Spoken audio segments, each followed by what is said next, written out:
ये मेरे को भी यही लगा है, बड़े वाले क्या है, शॉर्ट हो गया बनता तभी मैं इधर ही। मेरे को भी यही बोल के बोला है। मेरे को ये बोलते हैं वहाँ पर मैं 12:30 बजे उठा है बात कर,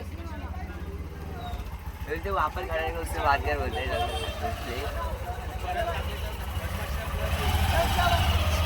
चल जाता हूँ मैं, मेरे को कारखाने भी जाने वाली एबीवीपी के स्टेट एग्जीक्यूटिव मेंबर है। जैसे अभी 10 जी ने आपको कुछ बातें बताई, 10 जी ने कुछ इश्यूज हाईलाइट किए, वैसे आप वैभव जी भी आएंगे और आपके सामने कुछ इश्यूज और स्पेशली कॉलेज के खिलाफ, कॉलेज के विषयों को बोलेंगे।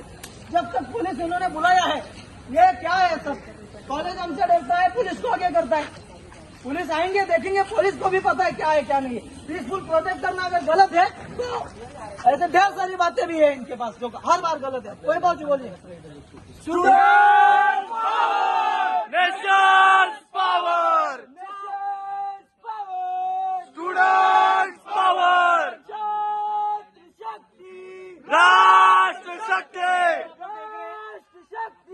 छात्र शक्ति,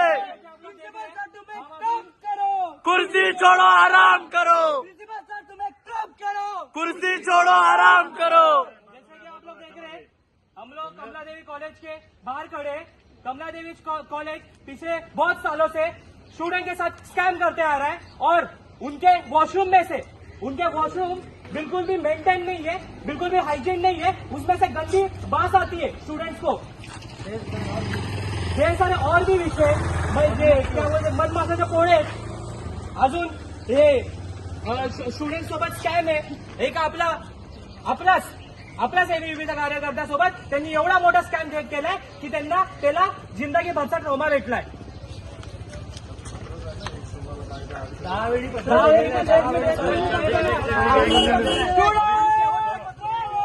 नेशन पॉवर, स्टूडेंट पॉवर, राशिया संडोला है, राशिया संडोला है।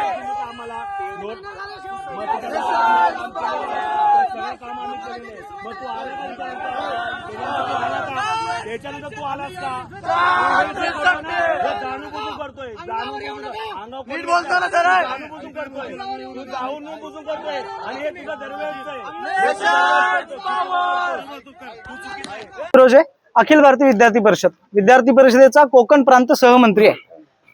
विद्यार्थी परिषद म्हणून वर्षभर आणि त्याहीपेक्षा जास्त काळ सातत्यानं आम्ही कल्याण पूर्वेतल्या कमलादेवी कॉलेज बद्दल ऐकतोय। कमलादेवी कॉलेजमध्ये वेगवेगळे इश्यूजला स्वतः तिथं आम्ही फेस करतोय।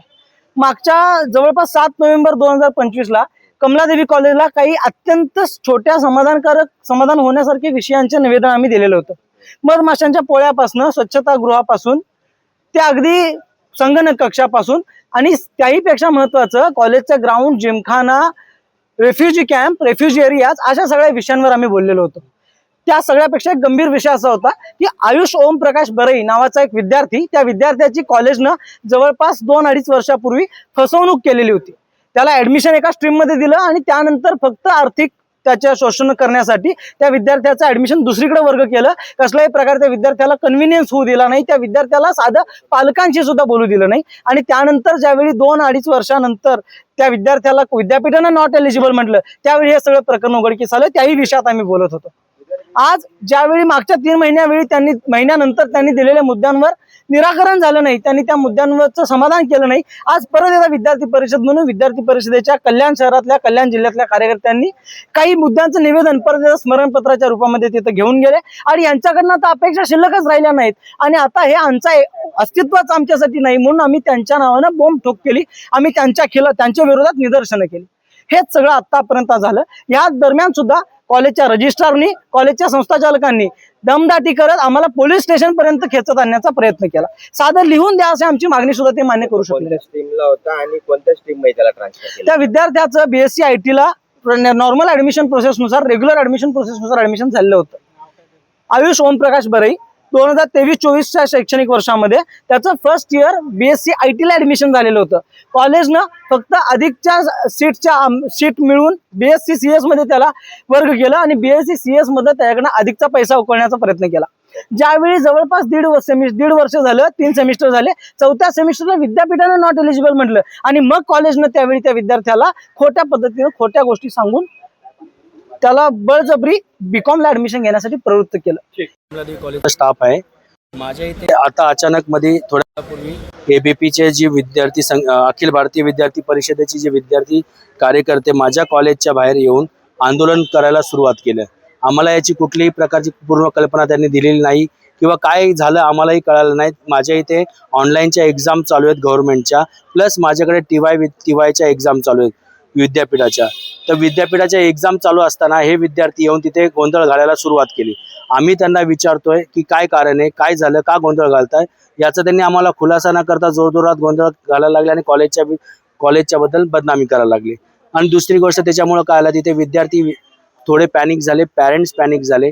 आम्ही त्यांना विचारतो काय झालं काय नाही, त्यांनी आम्हाला कुठल्याही प्रकारची कल्पना पण नाही दिली किंवा काही कुठलं लेटर पण नाही दिलं. मग आम्ही नाईलाज असतो पोलीस स्टेशनला फोन करून पोलिसांना बोलवलं आणि इथे त्यांना घेऊन आल्याच्यानंतर आम्हाला त्यांनी त्यावेळेस आम्हाला सांगतात की तुमच्याकडे हे नाही आहे, तुमच्याकडे ते नाही आहे.